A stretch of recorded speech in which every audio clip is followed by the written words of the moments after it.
नाज़रीन, ईरान और अमेरिका के मुतज़ाद दावे सामने आ रहे हैं। अब हरमुज़ के हवाले से सूरत हाल इंतहाई कशीदा होती जा रही है। दोनों तरफ से एक दूसरे पर हमलों के दावे भी किए जा रहे हैं और साथ ही साथ दिखाई ये दे रहा है कि जैसे ईरान और अमेरिका ने अब आर या पार का फैसला कर लिया है। ये अहम तिजारती गुजरगाह जो है आबना हरमुज़, इसको दोबारा बंद करने का दावा ईरान की तरफ से सामने आया है। इसी पर बात कर लेते हैं, आइंदा सूरत हाल क्या होगी। हमारे साथ सीनियर तजज़ियाकार मारिया सुल्तान साहिबा मौजूद हैं। बहुत शुक्रिया मारिया सुल्तान साहिबा आपके कीमती वक्त का।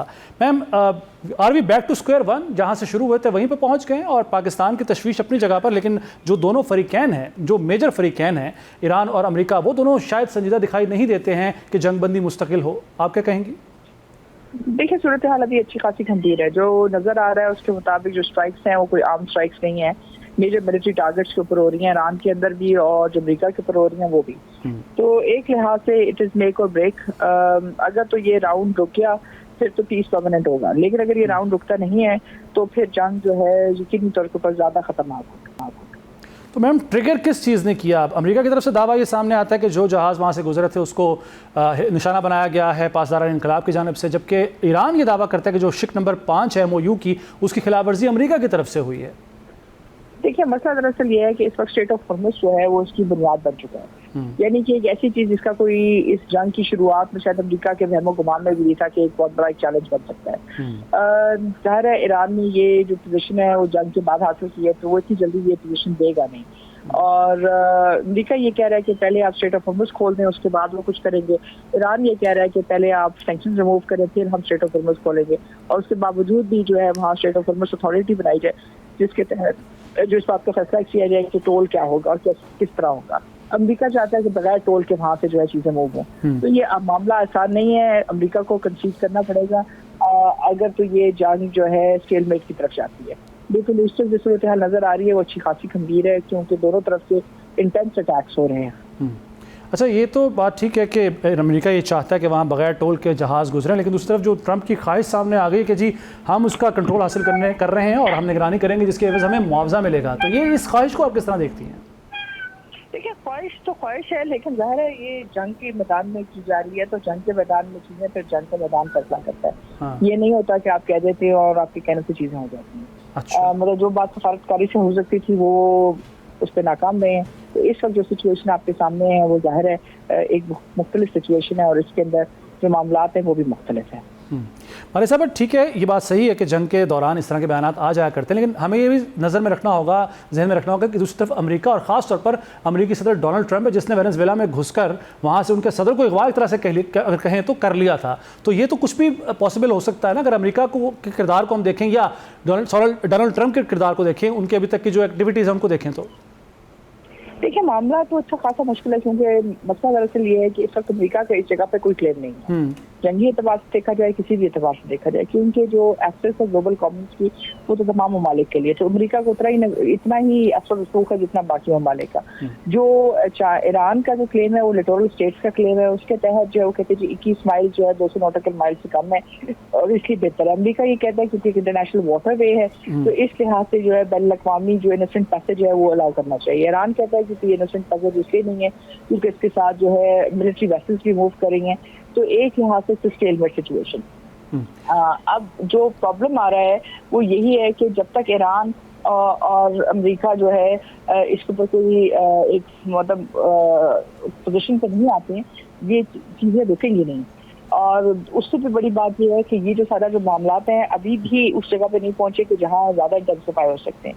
अभी भी जो है ट्रेडिशनल बैटल स्पेस पे जंग हो रही है। अगर नॉन ट्रेडिशनल बैटल स्पेस में जंग होती है, यानी कि अंडर वाटर सी केबल्स में जंग होती है, तो आपके लिए क्या छोड़े सारी दुनिया के लिए मामला बहुत मुश्किल हो जाएंगे।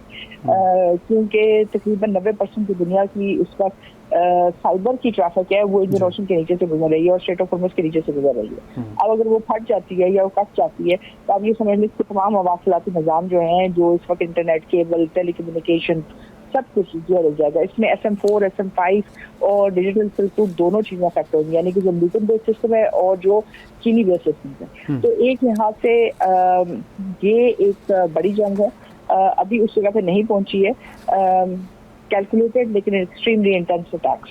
अच्छा, जिस तरह आपने दुनिया के मुतासर होने की बात की है, क्या यही इदराक इस वक्त ईरान को है जिसका वो फ़ायदा उठाते हुए अपना सख्त मौक़िफ़ इख्तियार किए हुए और अमेरिका भी इसीलिए मजबूर हो जाता है? देखिए, इस वक्त कोशिश तो दोनों साइडें कर रही हैं। ये नहीं है कि सिर्फ अमेरिका कोशिश कर रहा है और ईरान नहीं कर रहा है, ईरान भी कर रहा है, अमेरिका भी कर रहा है। दोनों साइड अपनी भरपूर कोशिश कर रही है कि किसी तरह जो है वो अपना तक अपर हैंड ले जाए। लेकिन प्रॉब्लम दरअसल ये है कि ईरान पे अपर हैंड लेने के लिए उनके तमाम कोस्टल डिफेंस को खत्म करना पड़ेगा। अमेरिका तो अपर हैंड लेने के लिए डीगो ग्राशिया और बाकी तमाम जो चीजें उन सब के ऊपर अटैक करना होगा। अब डीगो ग्राशिया के ऊपर आज अटैक हो चुका है, अगरचे अमेरिका ने उसको स्टॉप कर लिया है, लेकिन ईरान की तरफ से तकरीबन 212 मिसाइल गए हैं। इसी तरह जो उनकी दूसरी बेसिस हैं उसके ऊपर भी अटैक हो। 3 इनकी मेजर पोजीशन है, एक बहरीन की, एक ओमान की, फ्लीट की और कतर की। इन तीनों जगहों पर यूएई में भी। अब मसला ये है कि ये तो डिपेंड करता है, अगर ईरान के पास ज्यादा बैलिस्टिक मिसाइल्स हैं और वो एक सेकंड अटैक करते हैं तो अमेरिका के इंटरसेप्टर्स के लिए पॉसिबल नहीं होगा कि उसको कवर कर सके। अच्छा हमारे साहब, आप दोनों कोशिश कर रहे हैं कि जंगबंदी हो, मुस्तकिल हो, लेकिन सियासी क़यादत की तो ये कोशिश नज़र आती है। अलबत्ता जो हार्ड लाइनर्स ईरान के अंदर मौजूद हैं, पासदारान इनकलाब है, वहाँ पर हमें इख्तलाफात नज़र आते हैं। तो क्या ये भी एक एलिमेंट हो सकता है कि अभी तक जो मुस्तकिल जंगबंदी नहीं हो पा रही है? देखिए, मसला सिर्फ हार्ड एलिमेंट का नहीं है, मसला सिर्फ इकोनॉमिक्स का है। इकोनॉमिक्स का इसलिए है कि जो लोग ईरान के अंदर पोजीशन में थे या पावर में थे, उनका ताल्लुक उसके साथ था।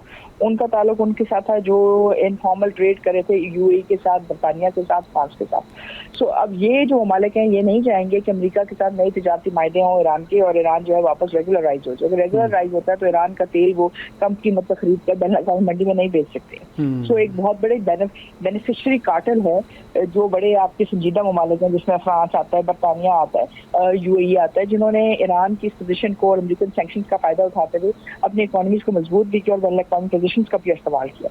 तो वो ये नहीं चाहेंगे कि इतनी आसानी से जो है अमेरिकन ट्रेड ट्रांजिशन हो जाए।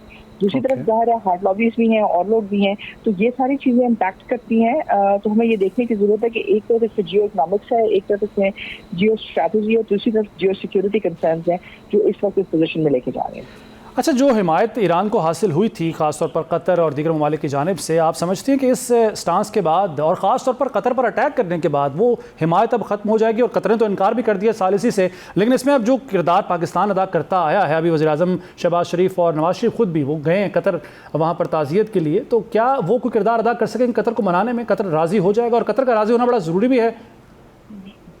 देखिए, कतर राजी हो जाएगा क्योंकि मामला उनके लिए ज्यादा मुश्किल है, क्योंकि कतर बहुत करीब है ईरान के। दूसरी बात, सबसे बड़ी बात यह है कि अगर ईरान में स्टेबिलिटी नहीं आती तो मशरिक़ वस्ता में स्टेबिलिटी नहीं आती, और अगर मशरिक़ वस्ता में स्टेबिलिटी नहीं आती तो अमेरिका का बैकयार्ड सिंक करता है साथ, या अरब ममालिक से भी उनको रिकवर करना इम्पॉसिबल हो जाएगा। तो एक तरह से दोनों की सिक्योरिटी एक दूसरे के साथ लिंक हो चुकी है, जो पहले नहीं थी इस तरह। तो करते ना क्या ना करते, इनको एक दूसरे से बातचीत तो करनी पड़ेगी। ईरान को भी इनसे बात करनी पड़ेगी, इनको भी इनसे बात करनी पड़ेगी, अगर तो ये जंगबंदी चाहते हैं। अगर नहीं चाहते हैं तो फिर आपको वेट करना पड़ेगा कंस्ट्रक्शन ऑफ आंसर के लिए।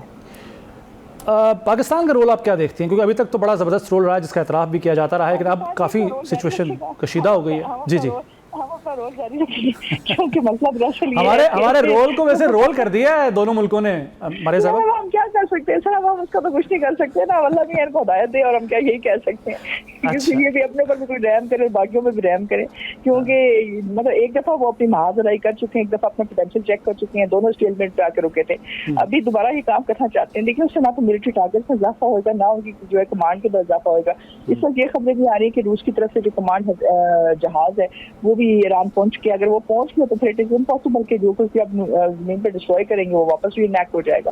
तो इसलिए इस वक्त मामला अच्छे खासे पेचीदे हैं, और दोनों ममालिक को बैनुल-अक़वामी अमन के लिए, इलाकाई अमन के लिए और अपनी सलामती के लिए सोचना चाहिए, क्योंकि ये जंग वो हमारे लिए नहीं रोकेंगे, वो ये जंग अपने लिए रोकेंगे, अपने आइंदा आने वाली नस्लों के लिए रोकेंगे। और दोनों साइड को इसमें समझने की जरूरत है कि बैनुल-अक़वामी जो इस वक्त मईशत है वो दाव पे लगी हुई है इस वक्त, इनकी इस कोशिश में कि वो किसी तरह जो है जंग में सबकत हासिल कर ले, जो नामुमकिन है। देखिए, अमेरिका चाहे तमाम टारगेट एंगेज कर लेता है, तो जमीनी फोर्सेस उनके पास मौजूद नहीं है कि वो इतनी बड़ी तादाद में जाके ईरान पे कब्जा कर ले, और ईरान पे कब्जा करने के लिए उनके पास इंटरनेशनल मैंडेट भी नहीं है। तो it is a big problem. तो इसका मसला ये है कि आप ऊपर से एरियल टारगेट डिस्ट्रॉय कर देंगे, फिर क्या? आप रेजिम चेंज कैसे लेके आएंगे? आप उसको चेंज कैसे करेंगे? उसके 3 महीने बाद वो दोबारा आपको अटैक कर देते हैं, 1 महीने बाद दोबारा अटैक करते हैं। तो इसका मतलब ये है कि आपकी जो पोजीशन ऑफ स्ट्रेंथ है वो मेंटेनेबल नहीं है, और इसका मतलब ये है कि अगर आप ज्यादा ये अटैक आप सर्वाइव करेंगे तो उसके बाद आप क्या करेंगे? जो ईरान का जो मिलिट्री मॉडल है उसने दुनिया को हैरान कर दिया, और वो ये है कि उन्होंने इतना ज्यादा मतलब उसको वो किया हुआ है, ब्रेक किया हुआ है मतलब इन मल्टीपल प्लेसेस कि आप उसको वापस मतलब उनको अटैक करने के बावजूद आप उसको रोक नहीं सकते हैं। यानी इट इज सो डेलीगेटेड कि अगर आप उसको अटैक कर भी देते हैं, 100% अटैक हो भी जाता है एक जगह के ऊपर, तो उससे आपका मिलिट्री कोलैप्स नहीं आ रहा। बिल्कुल ठीक है। मिलिट्री टारगेट एंगेजमेंट की वजह से मिलिट्री कोलैप्स नहीं आ रहा, जिसका मतलब ये है कि जंग 100 साल तक चली जा सकती है। और इसका मतलब ये है कि आपने इस पूरे रीजन को अगले 10 साल के लिए, 5 साल के लिए जो है आप पीछे ले जाएंगे। तो ये एक मुश्किल फैसला है, लेकिन मशरिक वस्ता के ममालिक को, अमेरिका को, ईरान को सबसे पता होगा अगर वो इस जंग से बाहर निकलना चाहते हैं। अच्छा मैम, ये बताइएगा कि अमेरिका पे, मैं चले खासतौर पर अमेरिकी सदर डोनाल्ड ट्रंप की बात कर लेते हैं, आगे मिड टर्म इलेक्शन आने वाले हैं, उन पर कितना प्रेशर होगा मामला सॉर्ट आउट करने के हवाले से, और दोबारा अटैक अगर वो करना चाहते भी हैं तो उतना आसान नहीं होगा जितना पहले उन्होंने ये एडवेंचर कर लिया। देखिए, अमेरिकन प्रेसिडेंट के पास 100% जो है लेवरेज है as president to declare war outside, ये उनके कॉन्स्टिट्यूशनल राइट है। तो ये कहना कि कांग्रेस उसको रोक देगी, ये गलत बात है, क्योंकि उसके लिए बाय पार्टिजन सपोर्ट चाहिए और अमेरिका के कॉन्स्टिट्यूशन को चेंज करना होगा। इस वक्त 2/3 मेजोरिटी नहीं है ना, तो डेमोक्रेट्स के पास ना रिपब्लिकन के बाद 2/3 मेजोरिटी के बाद American presidential form of government को किसी और फॉर्म ऑफ गवर्नमेंट में करना है। तो ये सियासी बयानबाजी के लिए ठीक है, लेकिन structurally it's not possible. So they will have the leverage, वो फाइट कर सकते हैं, और वो फाइट इसलिए नहीं कर रहे हैं कि वो गैर संजीदा है, वो इसलिए कर रहे हैं कि वो अमेरिका की जो बर्तरी है बैन अवी तेल के अंदर, तेल और डॉलर की जो कनेक्टिविटी है उसको मेंटेन करना चाहते हैं, और वो उसके लिए किसी भी सतह पे जाएंगे। इसलिए ये इस वक्त preservation of the unipolar moment है। तो preservation of the unipolar moment के लिए कि युआन में न तेल बिकना शुरू हो जाए, किसी और तरीके से तजारत ना जाए, तो they will do whatever it takes. अच्छा, आखिरी सवाल लूँगा मैं मारिया सुल्तान साहबा आपसे। अभी तक जो रूस और चाइना का किरदार है वो खुलकर सामने नहीं आया। पिछली मरतबा भी हमने देखा कि जंगबंदी की कोशिशें हों, सालसी की कोशिशें हों या दीगर मामलात, रूस और चीन जो है वो खुलकर नहीं सामने आया। अलबत्ता ये ज़रूर कहा जाता है कि उनका किरदार पसे पर्दा है। अब आपको लगता है कि उनको खुलकर सामने आना पड़ेगा जितने हालात कशीदा हो चुके हैं, या आना चाहिए? देखिए, वो अभी नहीं आएंगे, नहीं अभी नहीं आएंगे। अच्छा, लेकिन वो जब सारा कुछ हासिल कर सकते हैं ईरान के जरिए, तो वो क्यों डायरेक्ट कन्फ्रंटेशन में आएंगे? बात तो मिलिट्री टारगेट एंगेजमेंट की ना, क्या आप ईरान पे कब्जा कर सकते हैं? ईरान पे आप कब्जा नहीं कर सकते। ईरान को डिस्ट्रॉय जरूर कर सकते हैं मिलिटरीली, एक सेक्शन को। उस सेक्शन की डिस्ट्रक्शन से ईरान की मिलिट्री कैपेबिलिटी की डिस्ट्रक्शन नहीं है। जितनी तेजी से बैलिस्टिक मिसाइल्स निकाल रहे हैं, इसका मतलब तो ये कि पता नहीं कितने हजारों उनके पास बैलिस्टिक मिसाइल्स हैं।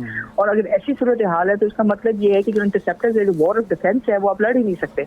और वॉर ऑफ ऑफेंस का मतलब ये कि वो नाकाम है अगर आप उससे सेंटर ऑफ ग्रेविटी। देखिए, इन्होंने जो सबसे पहला काम की, जो डिकैपिटेशन स्ट्राइक की, जिसमें 40 टॉप लीडर्स आपने मार दिए, उनको शहीद कर दिया, तो अब आपको निगोशिएट करने के लिए किसी के लिए बहुत पावरफुल आदमी चाहिए।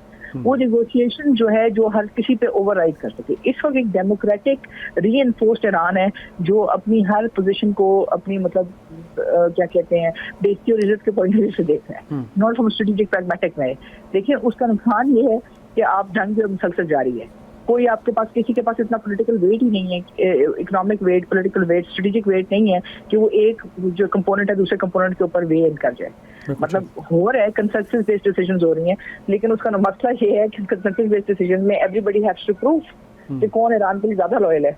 राइट। तो वो जो लॉयल्टी का मैं दुनिया को लग पता है, the war is going on. इस सिचुएशन में मामला थोड़े से सख्त हैं, इसलिए इस वक्त कहते हैं ना कि sometimes it is not important कि आप कितने लोगों को मार सकते हैं, sometimes it is important how you kill, when you kill and why you kill.